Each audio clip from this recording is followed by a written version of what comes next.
اینک یک سه قطعه رباعی دیگر خود را خدمت شما تقدیم می کنم. در دکان کوزگری رفتم گفتم، بر کوزگری سوز دلم را سفتم. این کوزه که تو ساخته مال کجاست؟ خندید بگفت ز خاک آدم ز هواست.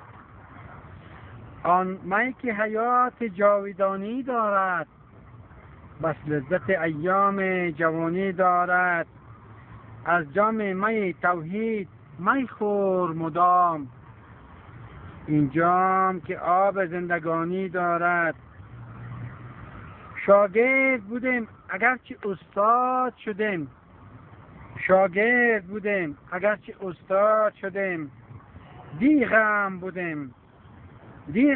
بودیم و امروز دلشاد شدیم. انجام سخن شنو از بلبل دل، انجام سخن شنو از بلبل دل.